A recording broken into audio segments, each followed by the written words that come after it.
Matt, you got a player to follow that one up with? I do. For this round, I will be talking about former sociology classmate of mine, my senior year, Kenyon McNeail. For those who don't know, Kenyon McNeail, second all-time in three-point scoring for the Bulldogs. And I actually am a primary source on him because whenever we were in the computer lab one day for class in Dr. Melder's sociology class, I asked him what his plans were after graduation because it was our last quarter at Tech. And he said that he didn't really think he would be able to get to the NBA or didn't really have aspirations to go. He had his eyes set on playing, in his own words, wanted to play ball overseas. And he did. He started off, I'm not even going to attempt to pronounce this because my Portuguese is not very good. But the name is Udi Oliverense. Yeah, Udi Oliverense. Let's just call it that. All right. And played in Portugal for a year and then ended up in Adelaide, Australia, playing for the 36ers. All right. Known colloquially as the Sixers. And My Sixers. There you go. Let's see what happened in Adelaide in '36. I'm curious. Which I don't 36? know. Exactly. Yeah. Who knows? Let's not alienate our Australian fan base. He went A over. year of great promise. There you It go. looks like Adelaide. It looks like Adelaide was founded in '6, so that must be why. I suppose so. So, but now he goes to Portugal, plays there for a year, ends up in Adelaide, and was interviewed over there, and said that one of the things he liked most about playing in Australia was there wasn't a language barrier, as he often found himself struggling to connect with teammates and fans over in Portugal, and really enjoyed being back where English was widely spoken. But did say one of the downsides was the massive time difference made it hard to communicate with his daughter at the time. But he actually played fairly well for the 36ers. They were mildly successful, but despite that, I don't know if you guys kind of keep track of. There's a lot of upheaval. It's not as stable as the NBA by any stretch of the imagination. So there's a lot of roster changes. It kind of reminds me of like arena football here in the United States. So after being in Australia for a year, he ends up finding himself in, where do you guys think? 10. Kansas. I'll say Italy. He ends up in Macedonia. Oh, That was my Playing- second guess, to be fair. Just same. Yeah, second guess. My favorite type of nut. And ends up for KK. What the? damn it, Matt. Nathan.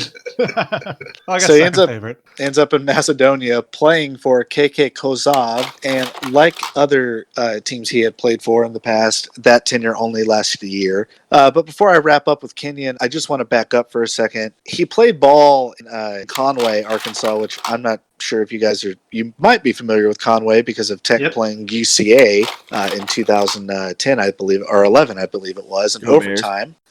And barely pulling out a victory with 17-year-old Nick Isham at quarterback. Yep. So had come out of Conway, and when speaking to him in that same computer lab session, I remember asking him why he didn't go to UALR, and he said the opportunity to play at Tech was too great, and despite wanting to play for UALR when he was younger, it was too tantalizing and too tempting to go to La Tech, which is why he ended up at Tech. He did play all 4 years. He wasn't, I don't know, he couldn't have really afforded to be a one and done. Love you, Kenyon, but you couldn't have. And so fast forward again, kind of going through this up and down over in Europe. After playing 1 year for KK Kozov at the Macedonian First League, he ends up switching over again to arguably my favorite foreign basketball team name to this point. This Is it better than the 36ers? Oh, much better. It's the Kangaroos Basket Michelin. What? I'll say it again. The Kangaroos Basket Michelin. Who originally went by the name BBC Kangaroos, which I think we realized quite quickly why that was changed, and ended up going by Kangaroos Basket Michelin. How do you spell Michelin? Mechelen. Yeah, and this was, again, in another foreign league based in Mechelen, Belgium. But they're the Kangaroos Basket Michelin, which for all conjugational purposes and language diction, I'm sure that makes sense in the well, there is no Belgian language. They either speak German, French, or Dutch. So anyway, but despite playing for the Kangaroos for 2 years, from 2017 to 2019, he was let go. Now, this is where things get kind of murky. Playing for a team in Hungary, which also only lasted 1 year, but as we all know, I don't speak fluent Hungarian and had a hard time trying to read about him on their website. The team was called Korman over in the Hungarian top level of basketball, and he was playing there. But according to a page that I had to translate via Google Translate, was released from his contract July 1st of 2019. However, when I translated it, I got back some interesting results. One, that quarterback Kenyon McNeail was released from his contract.